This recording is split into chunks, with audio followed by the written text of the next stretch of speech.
සුබ දවසක් මගේ යාළුවෝ හැමෝටම. ඉතින් මම අද ඕගොල්ලන්ට සුවිශේෂී වීඩියෝ එකක් තමයි ගෙනල්ලා තියෙන්නේ. මම ඕගොල්ලන්ට කලින් වීඩියෝ එකකදී කිව්වා මම තිබ්බට තවන් දාන විදිය ඕගොල්ලන්ට වීඩියෝ එකක් ගේනවා කියලා. ඉතින් මේ වගේ වීඩියෝ එකක් වෙන කවුරුත් ගේන්නේ නැහැ ඔයාලට. ඉතින් අපි බලමු මම මේකට මිශ්‍රණය හදාගෙන තියෙනවා. කලින් අපි 9 මිරිස් වල ගත්ත මිශ්‍රණයම තමයි මේකටත් අපි ගන්නෙ. ඉතින් කරදාහියමත් කලවම් කරලා තියෙන්නේ. කොම්පෝස්ට් කලවම් කරලා තියෙන්නේ. ඒ විදිහට අපි මේ පස් මිශ්‍රණය හදාගෙන අපි මේ තිබ්බට තවන් දාන්නේ බේසමක තමයි තවන් දාන්නේ. ඉතින් මම මේකට බේසන් දෙකක් පාවිච්චි කරනවා. මෙන්න මේ සයිස් එකේ බේසන් දෙකක්.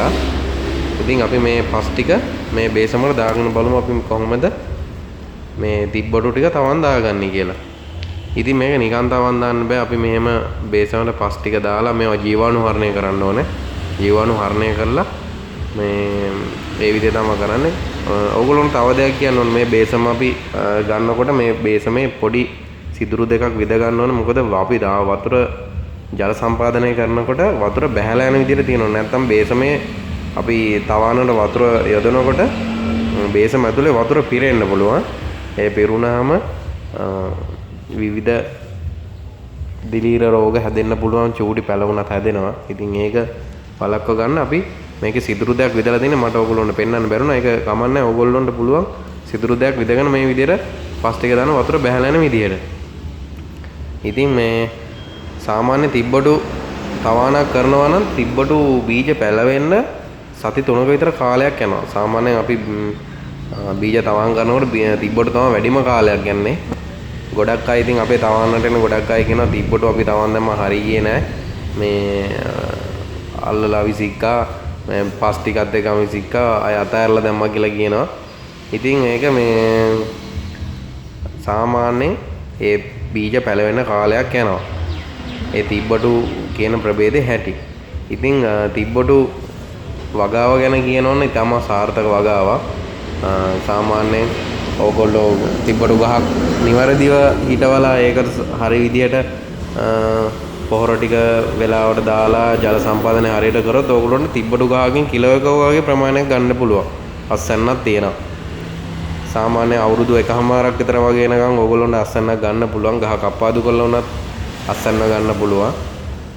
අපි මෙන්න මේ විදිහට පස් ටික දා ගන්න ඕනේ. දාලා මෙන්න මේ විදිහට තද කර ගන්න ඕනේ. මේක බීජ දානකොට මේ අපි තද කරලා තියා ගන්න ඕනේ විදියට.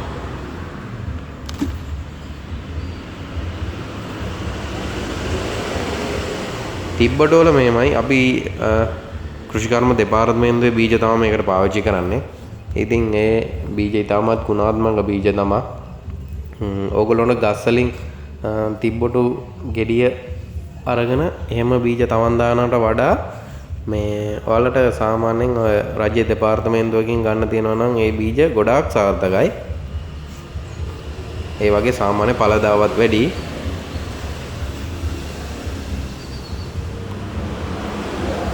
මේ විදිහට අපි පස් ටික දාගෙන ඊළඟට මම ඕගොල්ලොන්ට කියනවා මේක ජීවාණුහරණය කරගන්න විදිය වීඩියෝ එක. ඉතින් මේකටත් අර විදියටම තමයි ජීවාණුහරණය කරන්නේ. රසායනික ජීවාණුහරණය.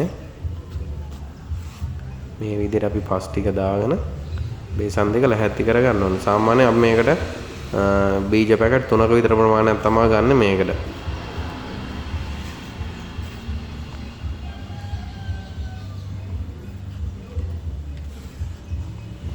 අපි මේකේ තවන් දාලා ඊට පස්සේ අපි ගන්නවා මේ පැල ගලවලා ගන්නවා. සාමාන්‍ය කොළ 6ක් විතර වගේ ආවම අපි මේක ගලවලා ගන්නවා තනි පොට් එකට පැල. ඊට පස්සේ ඒක පැලේ තනි පැලේ ගානේ දාලා අපි පොට් එක හදාන ඒකට ජල සම්පාදනය දියර පොහොර ඒ විදිහට යොදනවා. ඊට පස්සේ තමයි අපි පාරිභෝගිකයට මේ පැලේ දෙන්නේ. ඉතින් මේ වගේ විශේෂ වීඩියෝ මම ගේනවා. දැන් ඊළඟට ඔයාලට ජීවාණුහරණය කරන වීඩියෝ එක ගේනවා. අපි දැන් ඊළඟ වීඩියෝ එක බලමු. මම ඒකත් අප්ලෝඩ් කරන්නම්. ඔන්න ඔය විදිහට දාගෙන අපි පස් ටික තද කරගන්න ඕනේ. හරි ඉතින් අපි ඊළඟ වීඩියෝ එකේදී හමු වෙමු. ඉතින් සුබ දවසක් මගේ යාළුවෝ හැමෝටම.